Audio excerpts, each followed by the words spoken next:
This Austrian painter is a pretty great guy.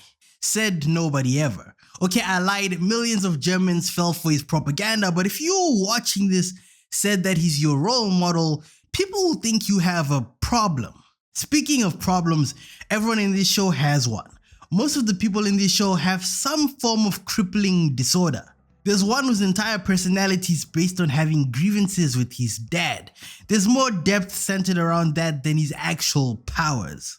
The implication from the series is that nobody's immune to problems even if you have the ability to storm through concrete unfazed. But that's a story for another time. This show reminds me of the Fantastic Four. It'll make sense by the end of the video, I promise. If you clicked on a video and the person is doing ASMR for no apparent reason, and the context has nothing to do with the video, you'll probably think that they're either trying to be funny or maybe they're mentally handicapped. Handicapped is something that Marie is all too familiar with. The main character has to slice her skin open in order to beat up her enemies. Her roommate has an eating disorder, but I'm envious of her because she has more subscribers on her channel than me. Anyways, I digress. Imagine having to vomit the food you just ate a while ago in order to turn small. That just screams ED. Why that happens to be her ability is rather questionable. Like, I didn't know Compound V was that much of a prick. All of this kind of makes you wonder what the show is actually trying to say when you read between the lines. The whole point of this franchise is to show you that in this world, even those who we consider super are containing characteristics that are pretty lousy, pretty foul, pretty relatable.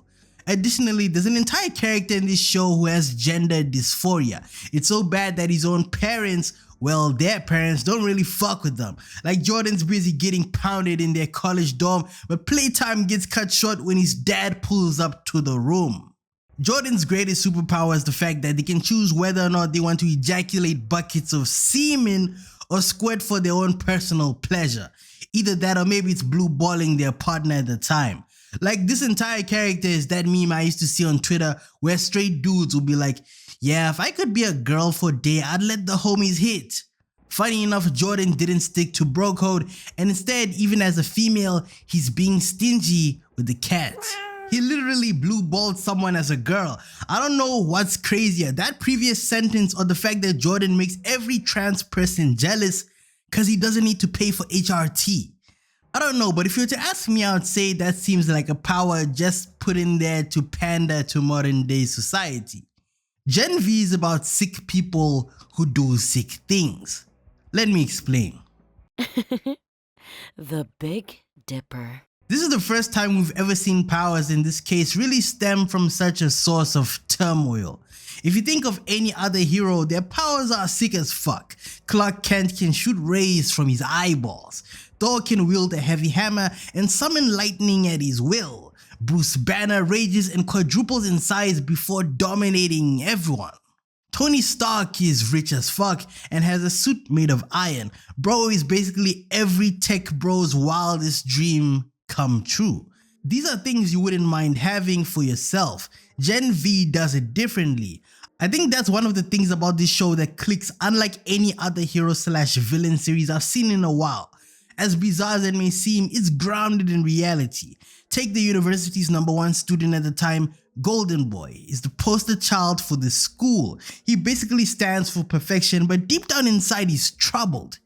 The woods are haunting him. The thought of letting down his brother makes him restless. He has Kate to keep him calm and collected, but it turns out that she's a bitch. No, like seriously. She was basically coerced into using her powers to mentally violate Golden Boy and wipe his memories. Kate's abilities are basically the R word that rhymes with grape, but it's all psychological. Having the ability to touch someone without their permission and take over their mind is pretty daunting and concerning. Like in one episode, she tells Rufus to hit himself in the balls on the dot of every hour, and the worst part is once she invades your psyche, you can't defend yourself. Back to Luke. On the surface, he keeps a calm demeanor, but it's nothing more than a veneer hiding the depths of his sadness. It's almost as though his rage is the source of his abilities. This is strikingly familiar to our favorite anti-hero. Let's switch networks for 30 seconds. Let's talk about Nickelodeon. Think of Zuko from Avatar: The Last Airbender. Zuko learned how to firebend purely out of anger and hatred. When that aggression left him, he kinda didn't know how to firebend anymore.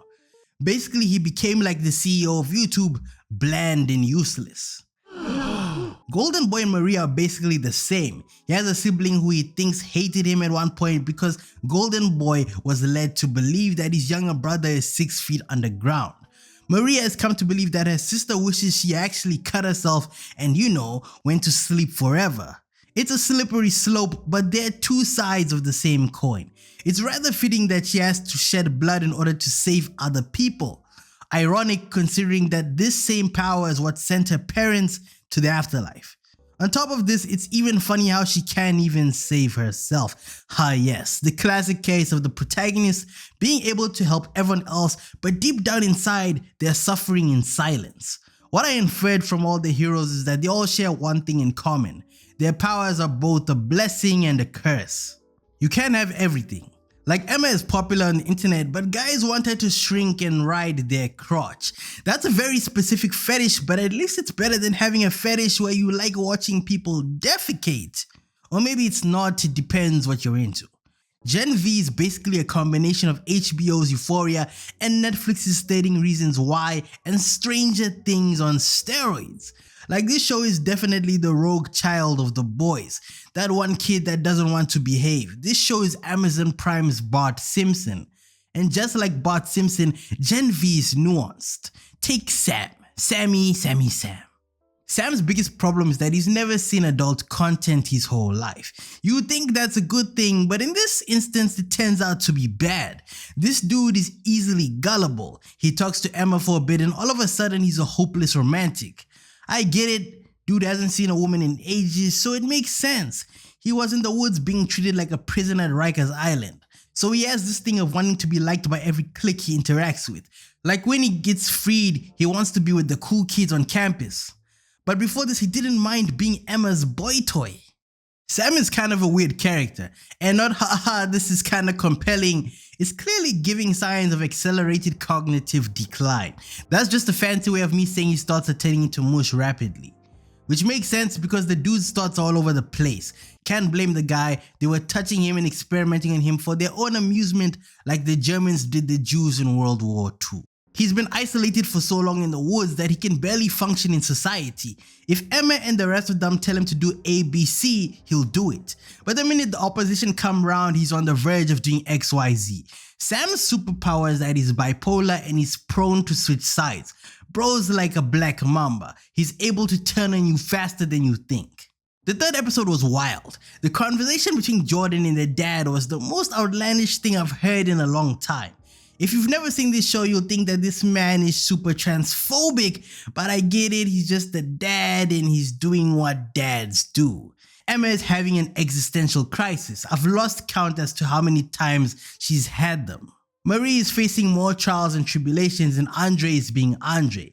His character needs to suffer since he ate his boys' leftovers, but that's beside the point. I said this show is like the Fantastic Four at the start of this video. There are 3 characters from that film that run parallel to Marie and her mentally unstable friends. Take Susan. Susan is hot, her brother is hot-headed, no pun intended. And the thing is a walking identity crisis. Gen V is an amalgamation of those characters, except this time they're being embedded in characters that are facing college woes. And not dealing with a megalomaniac called Victor Von Doom. So what's the common theme? Superheroes being depressed? Yes. And it's a show about a bunch of college kids with serious loony behavior, much like everyone who doom scrolls non-stop on TikTok. Gen V is a messed up show, which is of no surprise since Erica is a writer on this show. Yeah, this show has female writers, surprisingly. She co-wrote one of the Rick and Morty episodes centered around superheroes. So with that in mind, try and figure out which episode she scripted in the first season. That has nothing to do with the video, I just felt like inserting some useless trivia for you just so I can increase the duration of this video. Please check out the socials to keep up with the channel. The owner of the channel would appreciate it a lot. See you in the next one. Mwah.